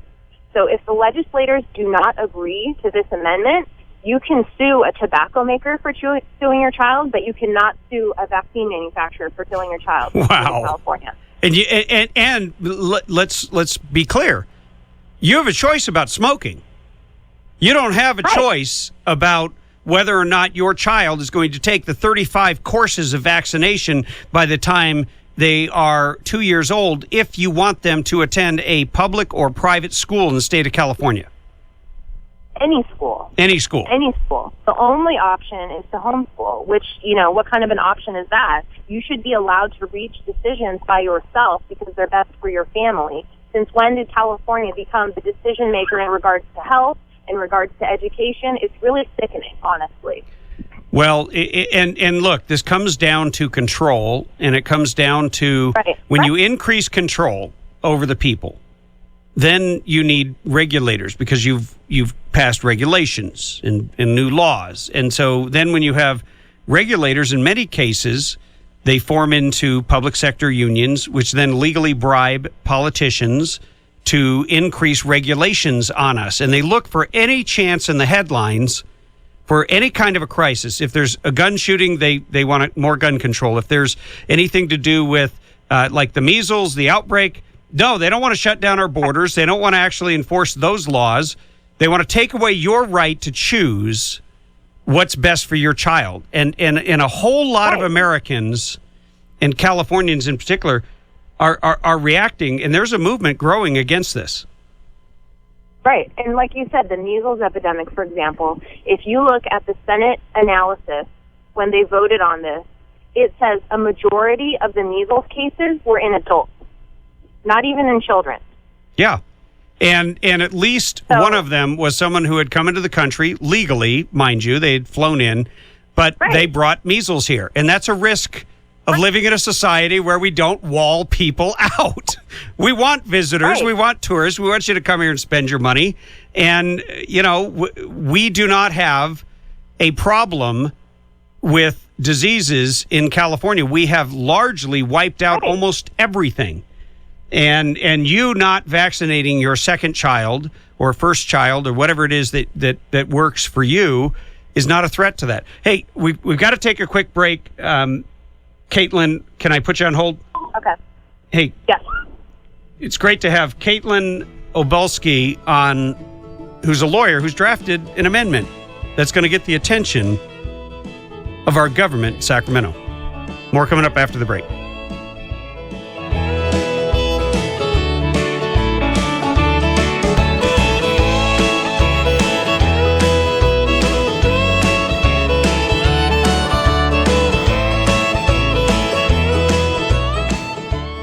Hey, if you find yourself in my hometown of Twin Peaks, don't leave without stopping by the grill at the Antlers Inn. It's right in the heart of Twin Peaks. They serve dinner every night. They're right there at Highway 189 and Bear Springs Road. They have the best steaks, the best sushi. No matter what you have, make sure you call ahead for a reservation. 909-336-2600. 909-336-2600. And tell them Tim Donnelly sent you.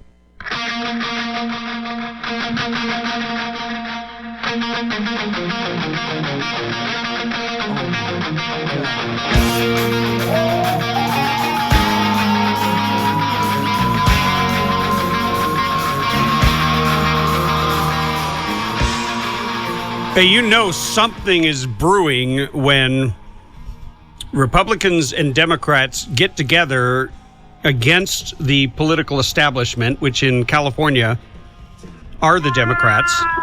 And we have on the line with us Caitlin Obulski, who is an attorney from Berkeley, who wrote an amendment to hold the vaccination makers accountable and wake up enough Californians so they understand that the right to protect your own child, to choose your own child's medical care, particularly when it comes to vaccinations, is at risk. And you can hear in the background one of Caitlin's children. Sorry. That's all right. We love kids here at the Tim Donnelly Show, and we love freedom. I mean, that's what we're talking about. And, you know, you have taken an interesting action because most of us are not attorneys. We don't even understand how the legal system works.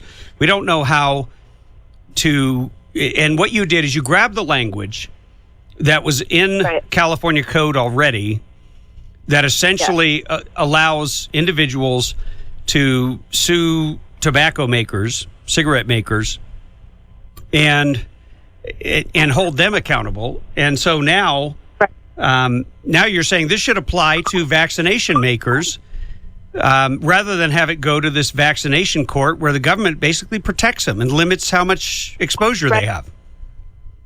Right. And, you know, one of the things that I've thought about is the people who support this current vaccine court say, well, if you take away their immunity from liability, then they're not going to want to make vaccines. And so I thought about this argument, and what I realized, and my friend from North Carolina brought up, is Congress pays tobacco farmers not to grow tobacco. So why can't we pay the vaccine makers to defend these lawsuits if they're truly frivolous?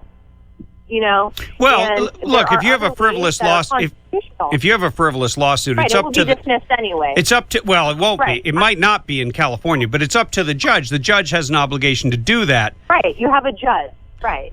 But my point is that there are other ways to encourage vaccine makers to continue producing these products, because we vaccinate. I want vaccines for my children. In consultation with our doctor, we've decided on that. But you can't take away my legal rights if they're going to kill my kid. And we know that this happens. That's why we have the court in the first place, because the Supreme Court said vaccines are unavoidably unsafe. Therefore, we're going to not hold them liable when they kill your child. And now with SB 277, you don't get that choice. Well, and it's amazing because we are talking about choice. We are talking about freedom. And it's interesting that you vaccinate. I vaccinated my children. Jenna Elfman vaccinated her children. And yet we are speaking out, maybe from different points of view, different walks of life, speaking out in defense of the freedom to choose, of the liberty that is at stake.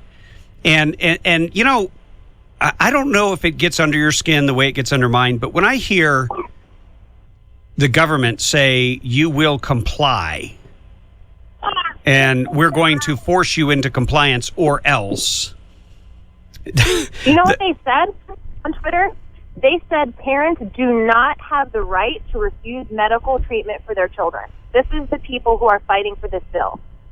Well, I'm not even joking. Yeah, I wish I was joking. There was a mother in Sacramento County who took her child out of a hospital where she didn't like the medical care, and they sent the cops after her. They sent and the next day, 5 cops broke down her door, and she put it on videotape. All because CPS has so much authority, and there's no control and no accountability. And I don't want to give my government that much control over my child. Because, in the end, all of them will go back to their lives and say, oh, that's a tragedy. There's another kid that died from vaccinations. Right. Oh, gee, that's really bad. For you, it's the end of your life. Something happens to your child, you grieve for the rest of your life. And you ought to have that choice. $250,000. Sorry, go ahead. No, I was just finishing by saying, with this kind of risk, you have to have a choice. Right. And one of the things you brought up was about this vaccination schedule that's required. And so one of the things in particular that I think most people do not realize is if you choose to not have one of the 10 required vaccinations, you are not in compliance with this law. And they consider you unvaxxed. Right. You're considered unvaccinated, and you cannot enroll your child in school. So one of these vaccinations that's required is hepatitis B, which is, considered a sexually transmitted disease, but can also be spread through biting. I've talked to pediatricians about this. And they typically give it to your child when they're basically almost just after they're born. And for our family, when I was writing my legal research paper on the substantive due process rights of parents to refuse immunization, I found a case of a child who, it turns out, hepatitis B shots have wheat ingredients in them. And this newborn child got this hepatitis B shot, and it turns out had an anaphylactic reaction to the wheat, which you wouldn't know because they were just born. Sure. And unfortunately, this child suffered needlessly and died eventually. So for us, we decided to delay the hepatitis B vaccination until our son was 2 months old. But if I was working in any corporate law firm and I took my 6-week FMLA, I wouldn't be able to put my baby in daycare and go work as a lawyer. So this isn't only about not doing any vaccines at all. It's literally any choice to change the schedule. See, that's a fact that has not been widely distributed and widely known because the media has really kept a lid on this, other than what I call the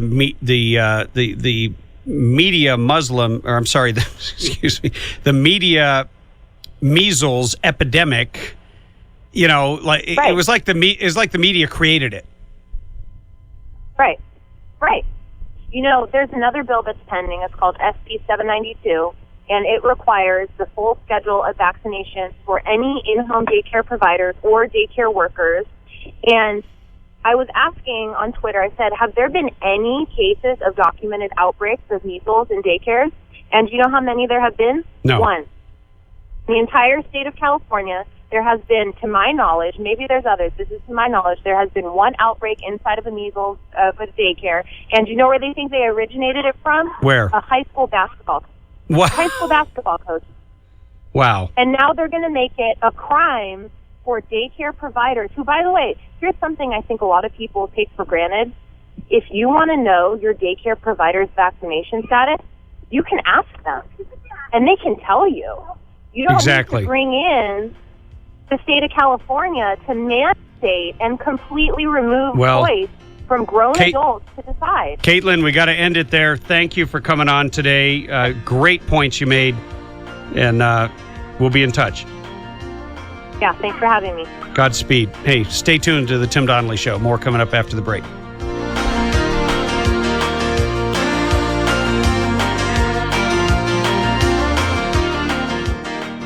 If you've been listening long to the Tim Donnelly Show, you know that we talk constantly about defending freedom and about defending our natural inalienable rights. The Firearms Policy Coalition is a partner of the Tim Donnelly Show. But more than that, they're on the front lines every day in Sacramento and all across the state, in the courts, defending your Second Amendment right. That is a natural right that the government merely acknowledged in the Second Amendment. If you value your freedom, then you need to join Firearms Policy Coalition. Become a member. I'm a member, and I'm happy to support an organization that is doing such an incredible job. Go to joinfpc.org. The Tim Donnelly Show sent you.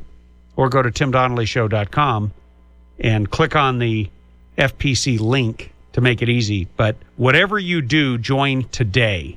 FPC.org.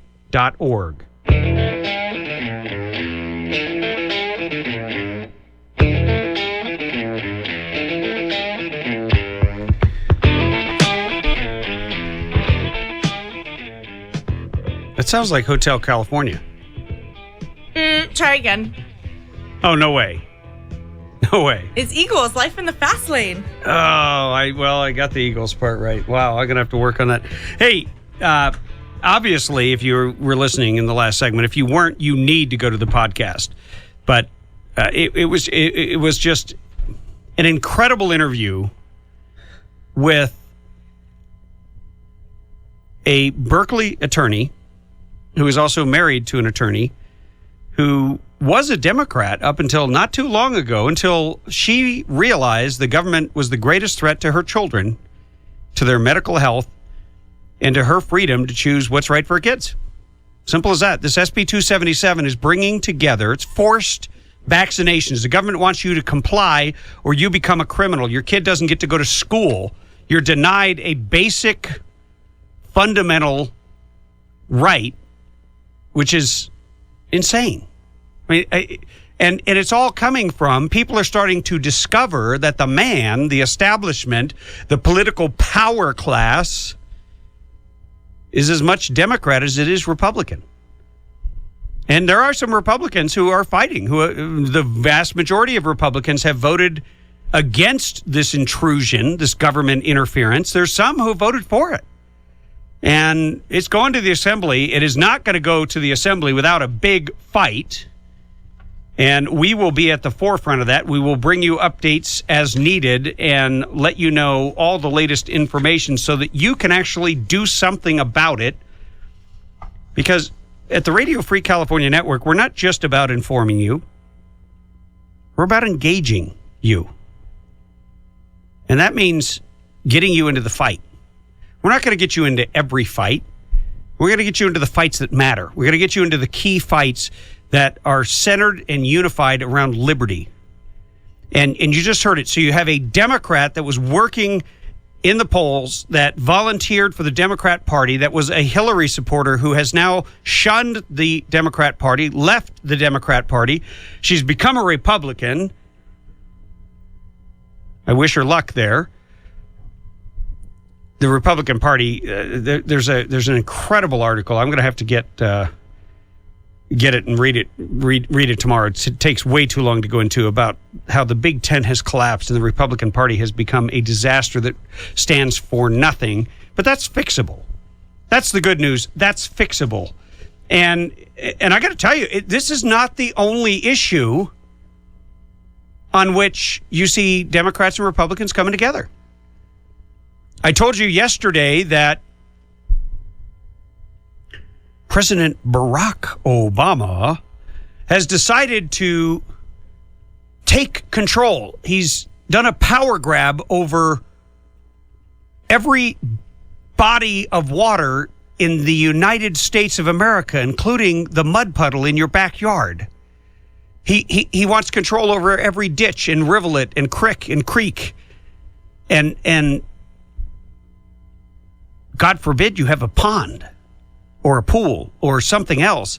But he has given the feared and hated EPA, that's the Environmental Protection Agency, but there are other things that it stands for. It's become an epithet to many people.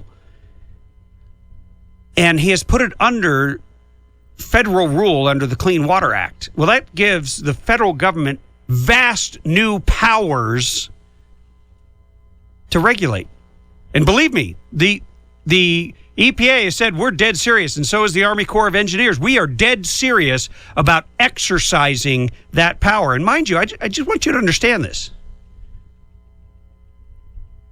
That means your government is armed to the teeth, and they are willing to use that power, abuse that power, put a gun to your head, and take control of your water. What was under your control up until this point. Obama could care less. He wants the government to control everything. He loves centralized control. He is a hardcore leftist. And he wants to destroy every vestige of America that is left. Every tiny little sanctum of freedom, every bit of liberty that exists in the state of California or the United States of America, he wants control over. Bottom line. I don't know what else to say to let you know, but interestingly enough, he has brought together, there's a dozen Blue Dog Democrats, including a senator that I tried to get on the show today named Joe Donnelly. I figured it'd be kind of cool to have Senator Donnelly on with former Assemblyman Donnelly. And we're going to work on getting him on because he has stood up in principled opposition to this. There is a great deal of concern in a lot of the states that have rural land, and a lot of the states where they're concerned it's going to affect manufacturing and other industries, certainly agriculture. And this is exactly how the left expands its power base. They take over something that they have no right to. Nobody stops them. Then they increase the army that is there to regulate and control you. You heard April from Victorville talking about the government slapping tickets on everybody's door, all because they might have sprayed off their car real quick or something. I mean, you know what? Last time I checked, this was a free effing country. Yeah. The last time I checked, the government doesn't have the right to control what I do. And if I'm paying for my water, if I want to wash my freaking car, that's my freaking business.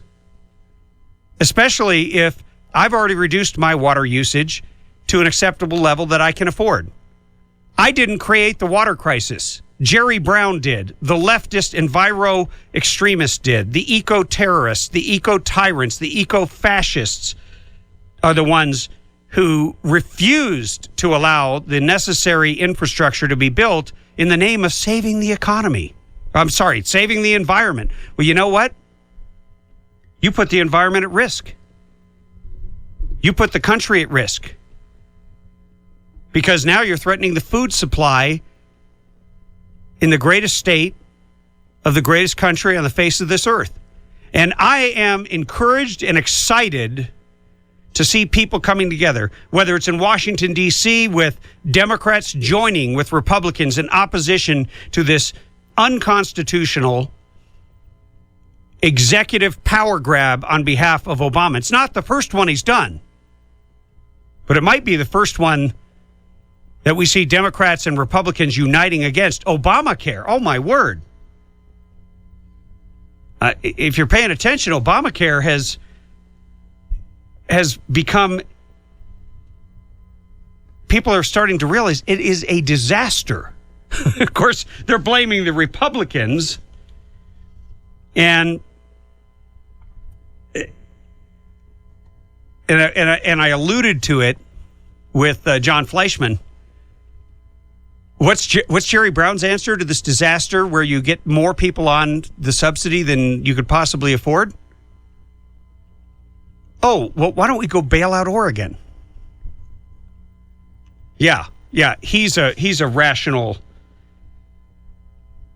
Well, don't get me started. I'm going to take a call. Hey, we've got Matt from Pinion Hills. Matt, hello. welcome to the Tim Donnelly Show. Yeah, thank you. I'm calling to see what's your opinion on it, Prop 47 and the AB 109 bill. Yeah, Prop 47 is a retarded piece of legislation. I say retarded with all due respect because I know they banned the use of the word retarded in the state of California because they don't want the government talking about them. But it has actually made it okay and made it a misdemeanor to be in possession of the date rape drug. So now you can have a drug that is only and exclusively used to anesthetize somebody so you can take advantage of them and rape them and commit a felony, which I think is stupid. You can also steal a gun that is worth less than $900 from a citizen, from an individual, and that's only now a misdemeanor instead of a felony. So this is one of the most boneheaded ideas I've ever heard of. AB 109, where you moved all the state prisoners down to the county level and dumped them here, where you know they'll be forced to let them out on the streets, is just an early release program, and it is one of the most irresponsible, dangerous pieces of legislation that has ever been passed in the state of California. That's what I think. Well, I'm wondering why nobody's really saying anything about the media. They covered up for Governor Brown because that's what I heard. Yeah, crime's going up. Matt, you're exactly right. They're covering up for Governor Brown, just like they cover up for Hillary Clinton. They cover up for anybody who pushes the leftist agenda. And the bottom line is, I don't know if you read the story, but there was an individual, I think it was out on the Central Coast, because I put this up on my Facebook page.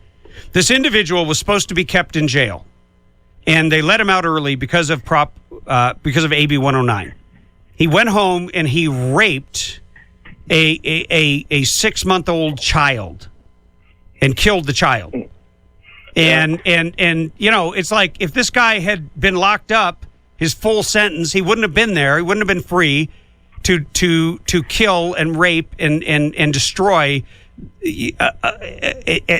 I can't even describe that. I don't even know what to call that. But that depravity was allowed, and it was encouraged, and it was made possible thanks to Jerry Brown and also Kamala Harris, who fully supports this policy. She wants to be she wants to be our next U.S. Senator. Man, we don't need another fine. No, we don't. Hey, Matt, thanks for the call. We got to take a break.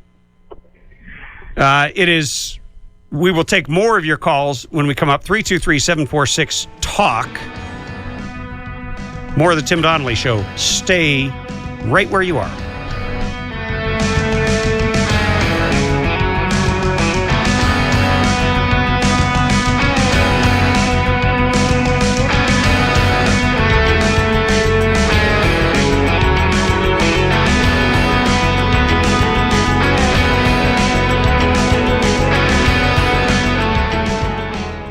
Hey, if you like what you've been hearing on the Tim Donnelly Show, then support it. If you own a business, we have a tremendous audience, not only on air, but also online. And we've got a great social media presence, and you can participate in all of that by simply picking up the phone and calling 760-244-4444. That's the office line to Bethany, who can schedule you to come in and record your own commercial, or you can send us a script and I'll read it. Whatever you do, you got to act now, because your future customers are my loyal listeners.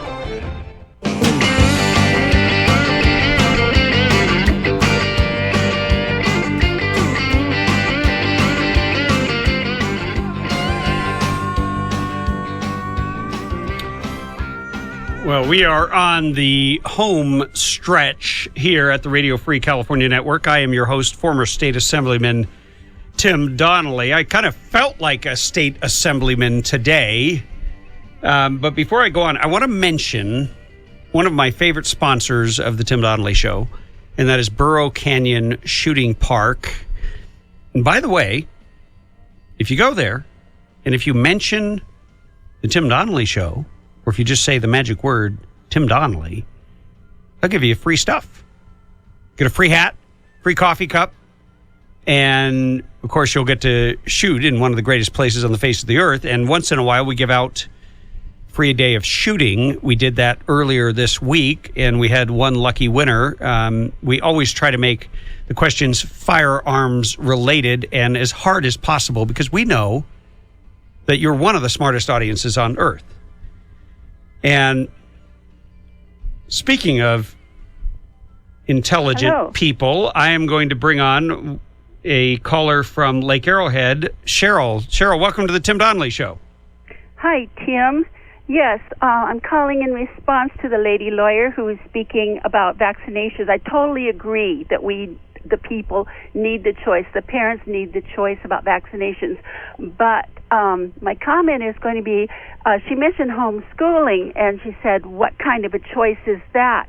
Well, I want to respond to that. That's probably the best choice any child in this country could have.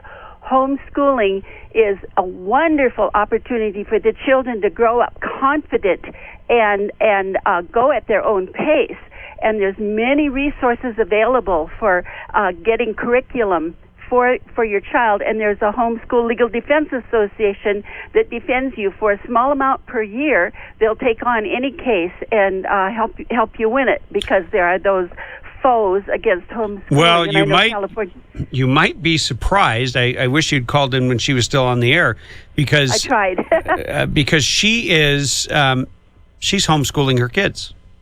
Oh, good for her. And here's an interesting thing, Cheryl. I'm pro-life, and she is pro-choice. She is a former Democrat who left the Democrat Party, and yet the government coming in with this bill that has basically turned a whole lot of people who are concerned about vaccinations. And by the way, she vaccinates, but she wants the freedom and wants people to be able to make that decision for themselves. And she's defending something where I think a whole lot of conservatives also feel the same way. God gave children to the parents, not the state. Yes, although I think California has a law that essentially says California owns the children in this state. Well, I am a former lawmaker, and I am not aware of that law. I ran into it many years ago. But it is certainly unconstitutional because the children do not belong to the state of California. That is a statist, socialist, communist, dictatorial, totalitarian type mentality. But it's infiltrated our government in California. It's infiltrated our government in Washington, D.C. And it's exciting to see a movement forming where people who come from different viewpoints on various issues can agree on freedom. Yes. And one more thing about homeschooling, if they just get into it, they'll find out it only takes about 2 hours to give your child a complete education per day, 2 hours per day. When you start subtracting all of the waiting time that children in the public schools have to take to wait for everybody else to get it, to stand in line, and then there's the time, waiting for the bus or to go to school and to go. It's just such a much Cheryl, I did it myself. You make a strong case. We thank you for your commitment to that, to your commitment to liberty, and we thank you for your call. Thank you, Tim. You got it. Godspeed. Bye-bye. Hey, we have come to the end of the road here at another edition of the Tim Donnelly Show. And this has been a great show today. I mean, one thing I noticed, we didn't get you on the air very much. Does that make it a better show? You were pretty outraged over that illegal immigration stuff. I was very outraged about it. Well, we'll have to discuss that tomorrow. Meanwhile, I need to say, hey, I don't do this show alone. I want to thank my wife for letting me do it. My producer, Bethany Nosko, the Noskinator, for being an extraordinary producer. Cassie Cassidy, my intrepid guest booker, who scores all kinds of amazing guests. John and Sean, who do technological wizardry. And you, who are intelligent enough to tune in and make this a better show. Did I do all that 1 minute early? We're about 45 seconds early. Well, you know what? I'm encouraged from today, from the calls, from the action, seeing people coming together. It's one thing to have to always come on here and report bad news. It's a great thing when you can bring people together in defense of our freedom, in defense of liberty.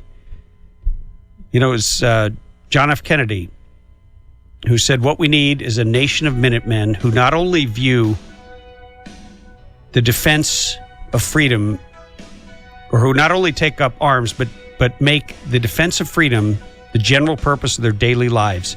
3 p.m. tomorrow. God bless and Godspeed.